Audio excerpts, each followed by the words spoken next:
जैसे आपका खाता जियो पेमेंट बैंक में है, अब जैसे हमारा खाता जियो पेमेंट बैंक में है, अब जैसे हम यहाँ पर अपने अकाउंट से किसी को पैसा ट्रांसफर करने के लिए जा रहे थे तो हमारा जो पेमेंट है बार बार फेल्ड हो रहा था। उसके बाद हमने क्या किया, जैसे अपने मोबाइल में जियो फाइनेंस ऐप को ओपन किया, उसके बाद जैसे अपने जियो पेमेंट बैंक के सेविंग अकाउंट पर गए तो जैसे आप यहाँ पर दे सकते हैं, यहीं पर हमको एक नोटिफिकेशन देखने को मिल रहा था, जैसे आपको यहाँ पर देखने को मिल रहा होगा। जैसे आप यहाँ पर दे सकते हैं डेबिट फ्रीज का, यानी हमको जियो पेमेंट बैंक के द्वारा बताया जा रहा है your account is under debit freeze, यानी हमारा जो अकाउंट है वह यहाँ पर डेबिट फ्रीज कर दिया गया है। यानी हम यहाँ पर अपने जियो पेमेंट बैंक के अकाउंट से किसी को पैसा ट्रांसफर नहीं कर सकते हैं, लेकिन रिसीव कर सकते हैं।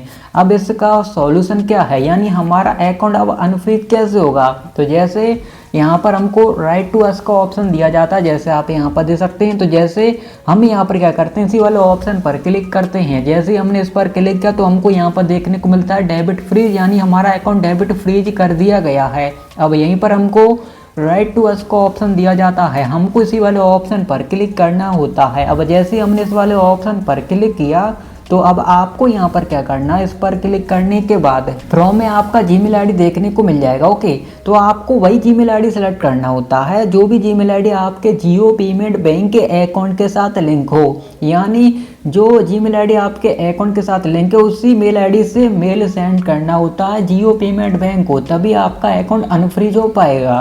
तो जैसे हमने अपना जीमेल सेलेक्ट कर लिया, उसके बाद एक मेल यहाँ पर पहले से ऑटोमेटिक फिलअप हो जाएगा, जैसे आपको देखने को मिल रहा होगा। उसके बाद रजिस्टर्ड मोबाइल नंबर एंटर करने के लिए बताया जाता है, तो आपका जो भी जियो पेमेंट बैंक का रजिस्टर्ड मोबाइल नंबर है वह आपको यहाँ पर एंटर करके इस मेल को सेंड कर देना होता है। यह करने के बाद इंस्टेंट यहाँ पर एक टिकट आईडी क्रिएट भी हो जाता है। ओके, उसके बाद आपको कुछ घंटे वेट करना होता है। उसके बाद जियो पेमेंट बैंक द्वारा आपको यह बताया जाएगा कि आपका अकाउंट क्यों डेबिट फ्रीज किया गया है। तो जैसे हमारे पास कुछ घंटे बाद मेल आया जियो पेमेंट बैंक की तरफ से कि हमारा अकाउंट क्यों डेबिट फ्रीज किया गया है, तो जैसे हमको जियो पेमेंट बैंक के द्वारा बताया जा रहा था कि हमको अपने अकाउंट का री-केवाईसी कंप्लीट करना होगा। जब तक हमारा री-केवाईसी कंप्लीट नहीं होगा तब तक हमारा अकाउंट अनफ्रीज नहीं होगा। यानी हमारा अकाउंट डेबिट फ्रीज इसलिए हुआ था क्योंकि केवाईसी कंप्लीट नहीं था, केवाईसी कंप्लीट करना होगा। ओके, यानी री-केवाईसी कंप्लीट करना होगा।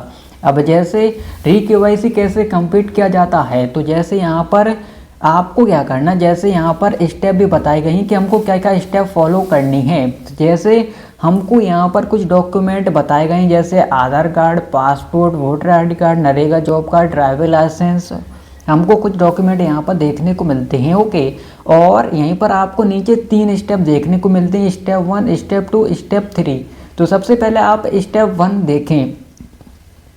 जैसे आपको यहाँ पर देखने को मिलता है take a photocopy front and back of your document. तो जैसे हमको यहाँ पर री-केवाईसी कंप्लीट करने के लिए एक डॉक्यूमेंट देना होगा। अब जैसे हमारे पास आधार कार्ड है तो हम आधार कार्ड ही देंगे। ओके, तो जैसे इसके लिए हमको क्या करना, हमको अपने आधार कार्ड का फ्रंट का और बैक साइड का फोटोकॉपी कराना होगा। ओके, आप नियर जो भी जन सेवा केंद्र वहाँ से फोटोकॉपी करा सकते हैं। ओके, तो जैसे हमने अपने आधार कार्ड का यहाँ पर फ्रंट का और बैक साइड का जैसे फोटोकॉपी करा लिया, या कराने के बाद सेकंड स्टेप रहता है कि उस फोटोकॉपी पर हमको अपने सिग्नेचर करना होता है।